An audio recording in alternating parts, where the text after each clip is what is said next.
keep repeating that you have no influence over the commencement speaker. You don't have the power to rescind her invitation. Yet you yourself changed the commencement speaker honorary degree committee from a 20-member seat to a 2-member seat from 2012. And we have evidence of that. So can you just comment? Sure, I can. Because again, there's this commixture of fact and fiction. The committee, as I understand it, I'm a newcomer here, right? The committee that I inherited was a committee of the 2 board chairs, the president of the university and the EVPAA, and 2 faculty members. And then there was an advisory committee of faculty and students, I think, were on it too. And that sounds right to me. That sounds like the way it should be. But what you don't appreciate is that these committees generate lists, and those lists aren't de novo every year. So there's a book about that thick of people who have been nominated for and vetted for honorary degrees and speakers who are backed up in terms of invitations, many of whom have already been contacted. We don't start new every year. It's not the way it works. So my understanding is that in this case, the nomination had come in 3 years ago and was acted on, I think, in 2012. So what I'm going to recommend that we do is to have a committee, which is the committee we have now, which is the chairman of the board of trustees and the chairman of the board of governors. The governor has the authority to make the appointment. The president and the EVP, 2 sitting members from the faculty, and a larger advisory committee that is discussing, vetting, and feeding names in. It is very difficult to get the bigger committee to meet. And in fact, that was one of the problems we had when I first got here. It was so late because we just couldn't get everybody together. So that's what I would recommend. If that doesn't work for you, I'll be happy to do it some other way. But I didn't take some subversive or hidden, arcane approach to try to disenfranchise anybody in this process. Yes? African President Barchi. So you said that you have no decision on that point. What is your name, please? I'm sorry, I'm Hamza Zamani. I'm a graduate senior as well. You said that you have no decision when it comes to the commencement speaker. However, you have an opinion, and as a Rutgers student, and I'm sure everybody in this room, since you don't have the decision, what was your opinion when it came down to selecting Condoleezza Rice? You said that you lost a brother in Vietnam, and there was many people that lost, many people from the Rutgers community that lost their family in Iraq as well too. And given that these bombs that were being dropped in Iraq, our very own U.S. soldiers were being killed, and our very own people from Iraqi descent, their families were being killed as well too. So what is your opinion about honoring Condoleezza Rice? I know it's not your decision, but you do have an opinion as well. Yeah, my opinion, and it was my opinion only as a member of the committee 2 years ago, was that the entire body of her accomplishments as a scholar at Stanford, as a provost at Stanford, as one of the first high-ranking African-American women in the government and everything else, certainly would merit her consideration for that recognition. We can argue whether my opinion and your opinion differ, and I think that's perfectly valid. I have to tell you, as someone who spent a lot of time deeply concerned about what we were doing about going into Iraq at the time, I was also deeply concerned about weapons of mass destruction. And I absolutely believed what I think most people did at the time, including Glenn, that we would find them. I was wrong, and many people were wrong, but I believed that that was the case. I lost friends in 9/11. My wife was in Manhattan in 9/11 and didn't get home for a week, and I was concerned that she would never get home from that. So it was pretty heated debate, and there were many of us who I think, 9/11 is not really related to Iraq had nothing to do with 9/11. No, it is, because I'm trying to indicate to you why I might feel one way or another about it. The Iraqi war is not related. I'm sorry, I gave my response. If you don't like it, I'm sorry. Thank you. Thank you for the question. No, thank you. Please. I think I answered your question. Now we have no follow-ups on questions. If you want to get to the back of the line and restart, let's give everybody else a chance here. Yes, thank you very much. Hi, so my name is Hannah Ruff. I actually just wanted to make a quick comment on what you said earlier about taking proper channels. Recess, we've met with you before, but a lot of the reasons why we were able to meet with you is because we've taken direct actions. And I know it's the same with other student groups as well. And in fact, when we have met with you in meetings, you've stated that simply going through your bureaucratic process is enough, and that you would like to see more activism and outreach on campus. So I wanted to say that Rutgers should be celebrating that I'm pretty shocked at how students that were sitting in were treated, and I wanted to state that Recess stands with the movement that's happening. Yeah, let me say,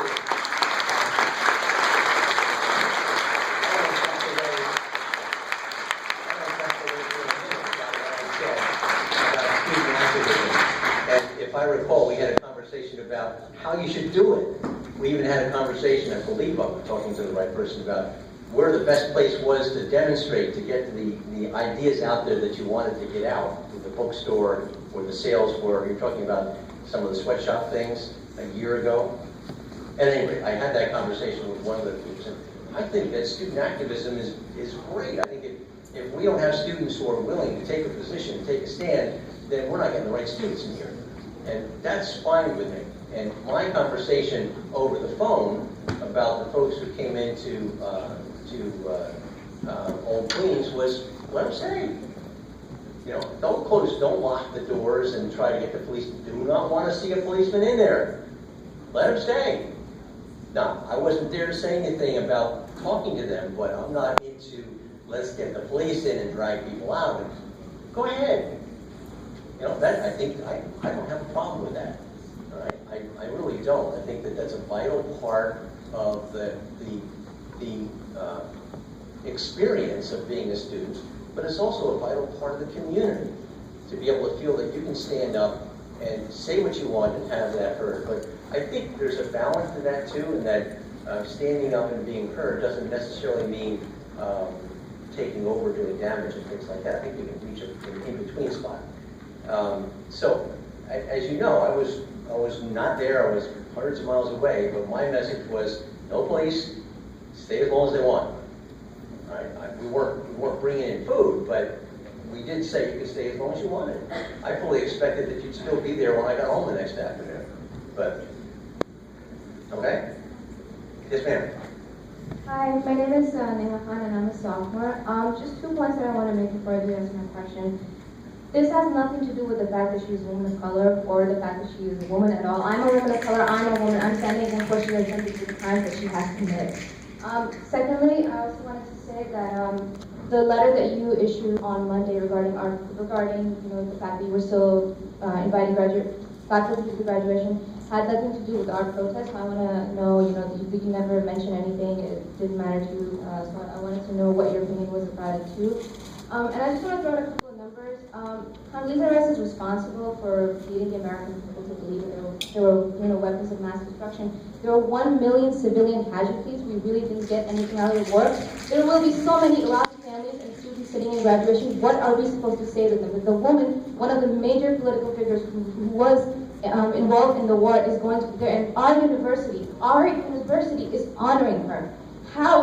What type of people are we that we cannot see through the fact that what she has done is wrong? The lives of people, Iraqis, children, mother, so many people, our own U.S. soldiers. Why are we not seeing through this? I don't understand, as a person, as a human, why is it taking such a long time for people to understand that what she has done is wrong? And another point, if it was anyone from the Bush administration who was involved in these crimes, we would be protesting as well.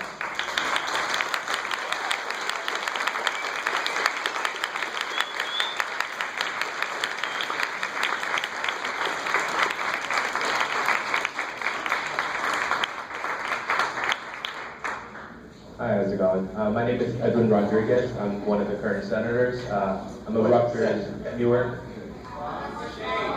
Oh, I'm sorry. I don't know exactly what you want me to respond to. You're stating your opinion about how you see the facts, and you're calling somebody a war crime, a war criminal. I mean, there are courts for that sort of thing. I encourage you to go out and speak about that, to go up and say that, if that's the way you feel about it. No, she wasn't. If Exactly. Go. Okay, Go ahead. okay. Yes, please.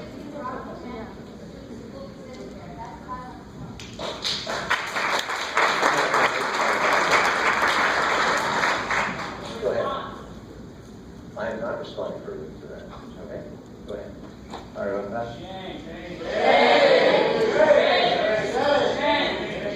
Please, Honestly. thank you. All right, again, my name is Edwin Rodriguez. I'm one of the current senators. I'm from Rutgers, Newark. As of now, many of us do know that Condoleezza Rice is coming to speak in New Brunswick. And those who I've spoken to, I'm part of the student government as well. We don't like it. We don't like that she's receiving an honorary degree. It's disturbing.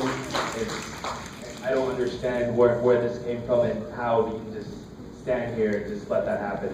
Thank you.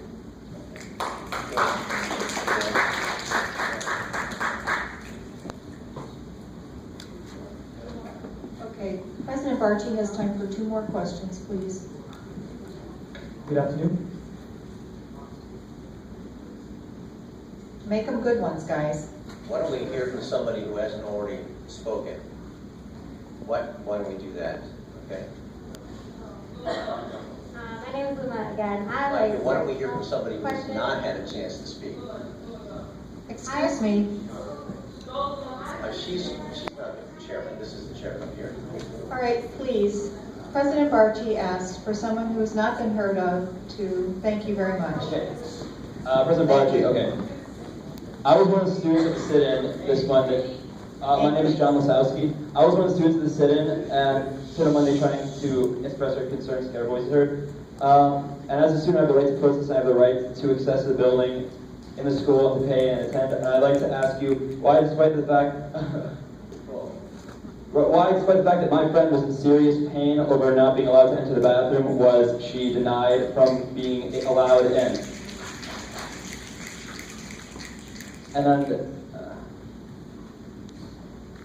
And also I would like to add another comment to something you said earlier. You said that you were afraid of WMDs at the time when before the lead up to the invasion. I would say that I was also, when I was in middle school, I was also terrified of the threat of WMDs, and that's because of the lies of the Bush administration, and that's because of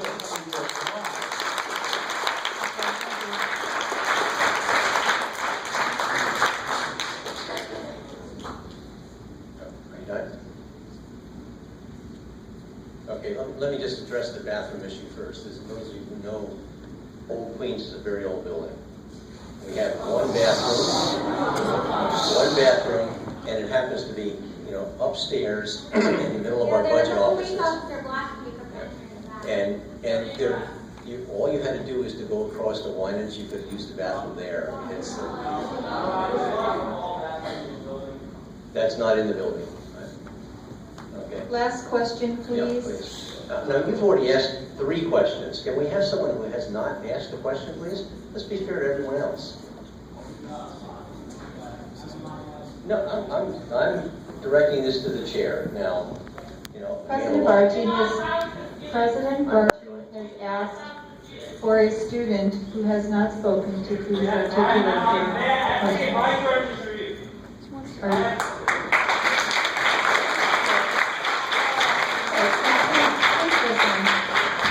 This is a University Senate regular meeting. We still have some business to conduct. I very much appreciate your presence here. I think you guys have made terrific points. So this will be the last question. I do, as I said, appreciate your participation. And then after this, we need to get on with finishing up our regular business. Okay? Thank you very much. Okay, so a couple of things. Regarding your figure regarding alumni, 90 to 95%, it was a letter put out to the department, I think either today or yesterday, stating that the alumni are very much against it. They would never donate any sort of money to the Rutgers University.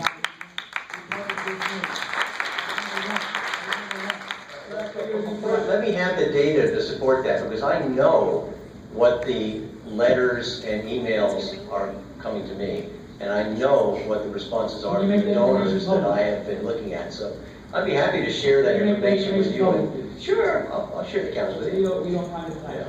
I don't find your comment factually believable. So the letter is not real and it's not the Daily Target? No, I'm just saying that it does not comport with what I know from the alumni that I've talked to and the many, many letters and emails that I have gotten. So either we're sampling that population differently, which is perfectly possible.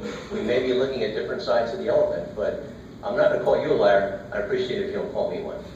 Go ahead with your second point, please. Now, the last thing is, are we a university that puts a person's career and their accomplishments over morals and ethics, or what?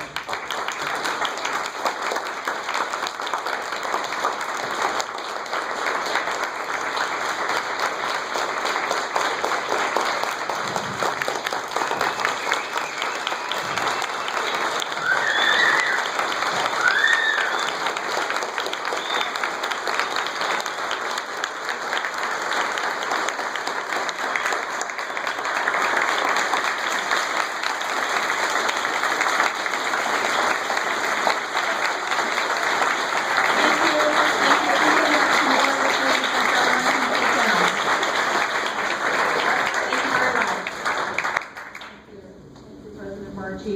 Cancel Gandhi! Cancel Gandhi! Cancel Gandhi! Cancel Gandhi! Cancel Gandhi! Cancel Gandhi! Cancel Gandhi! Cancel Gandhi! What he says, stay back! Cancel Gandhi! What he said, what he said, he didn't bring! We say fight back! What he said, stay back! We say fight back! What he said, stay back! We say fight back! What he said, stay back! We say fight back!